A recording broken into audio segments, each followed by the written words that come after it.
في أكمل الكتب.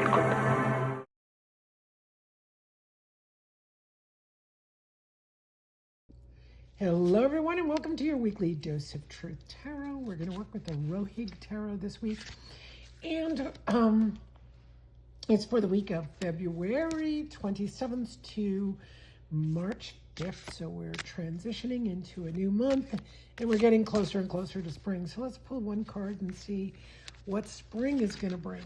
So it looks like we're going to start off with peacefulness, and I kind of look at will the weather, what's going to happen with the weather. How about we look at how is March going to come in? This is going to be for the northern hemisphere. We'll look at that. So it's going to be windy, so that's a double wind card. And then it will leave. It's going to leave with some lousy weather. Okay, so in like a lamb and out like a lion. All right, so that's going to be our March. Now, if we look at there are things that keep coming up on the internet that are, keep making me laugh, like, the trad wives and, feminism and all this stuff. So I just want to look at what do the cards have to tell us. This is about women, about being a woman in this day and age, and what we need to contend with. What we will need to contend with, let's do that as our first card. What we need to let go of, that's going to be our second card. And what we need to look forward to. Okay, so what we need to contend with. This is Prince of Cups. So that says we need to contend with, you could say men. You could say we need to contend to the emotional side of men. We also need to contend with the anima within the animus, or it can also be our own animus. So when we have to contend with something, it could be a little bit difficult. So you could say, oh yeah, it's a very typical response. I think it's a very lazy response to say, oh, I got to deal with men, and men are like this. I remember reading The Women's Room when I was in my teen years, and it was all about, oh men. And that just became a mantra for so many women, including myself. And when I got into my 20s and I had, been with really nice men in my life, I just realized that's just ridiculous. It's absolutely ridiculous that we're saying things like that. Of course, I transformed in many, many ways during my life. So I think this is really what we have to contend with. Well, I'm not really single anymore, but I can put myself in the position of when I was single, I would have to contend with my animus. So being animus possessed, which a lot of women are. So let's see what crosses. So the Queen of Discs is to become the grounded, very kind of earth mother dynamic, earth mother energy. Especially since this day and age, a lot of women are making their own money, especially if they're single, to make their own money. So they have to contend with that in relationship to their animus, in relationship to men. That's a difficult aspect. So a lot of women demand way too much from men. That is the animus possessing the feminine. So we need to come out of that animus possession and move into our feminine, the feminine nurturing, even though we have our own money, we have our own property, we're still going to have to figure that out. And the last one is to look at the reward, is to have love in our lives, to have a relationship, to be with someone. So isn't that beautiful? That is just a gorgeous reading. All right, so we're coming into spring, and spring says, okay, we're going to start nice and smooth, and it's going to go out like a lion. And in that, we're going to work with this week. This week is where we look at our masculine, the animus possession within the feminine, and how we need to come out of it so that we can have love in our lives. So now, what are the character traits of animus? One, when we're animus possessed, as a female animus possessed, we can think we know everything and we need to educate everyone in a very masculine manner. How about another attribute? we contend with, look, I know exactly what's going to make me happy and what's going to, I'm going to educate you on what makes me happy. So we're looking for union. Do we have a card that tells us, will, no, I'm not looking at the future here. I'm really looking at what it is we're contending with within animus possession. So why don't I stick with that? How about one more thing that we are.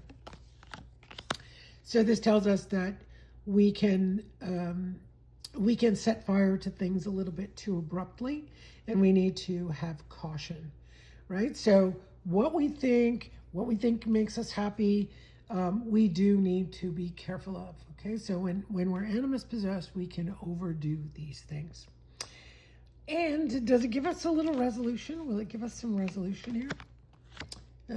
There it goes. So, Princess of Discs. I know that's kind of a funny answer there.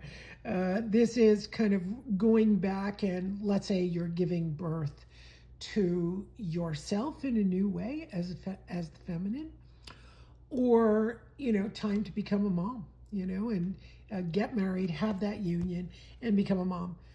I often think about that. I often think what aspects of development that I missed not having my own children, what aspects would have helped me evolve into, just more understanding as a human being. And throughout the world, very often I think about how single women get so kind of narcissistic about what they think about themselves and the world.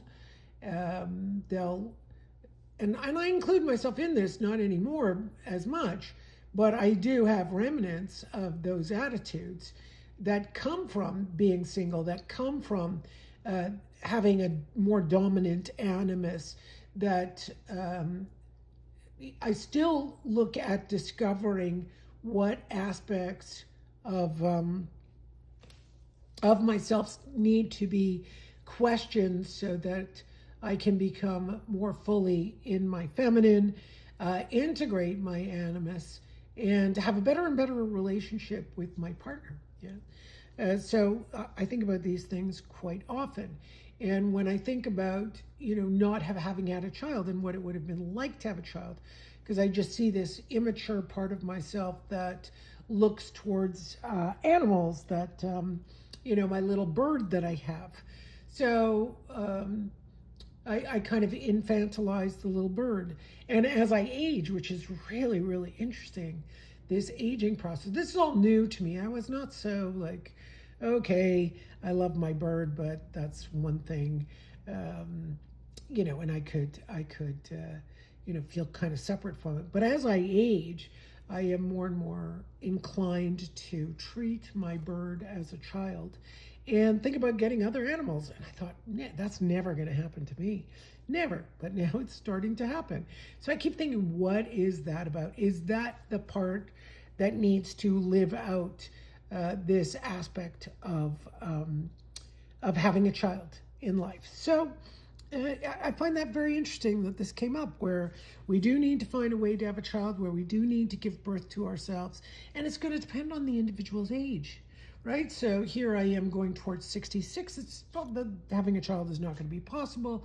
Even the thought of adopting, I just feel a little too old to start going into that direction. I still have things that are a struggle for me that I can't go off and do that at this point. So very, very interesting things to ponder. So I hope you have a good week and you have a lot to ponder. And maybe you could turn around to your male friends, males in your life, and find out what they think about you. What did they think about you? Now, it's going to be really hard. Most people tend to compliment. Most people tend to give you the good news about yourself. But if you're really ready to open and be open to change and to lose your animus possession, it doesn't mean all of us are animus possessed, but very often I find that solitary women including myself, are more animus possessed. So if you want to look at that, you could ask your male friends, what's something that you're doing that is not quite feminine, that would be more masculine, that you could temper so that you could have a relationship, and ask them to be honest. That's only if you're willing. That's only if you're ready. If you're not ready, you're not going to listen. Bye, everyone. Have a great week. Let me know what questions you asked your friends, if you did, and what happened.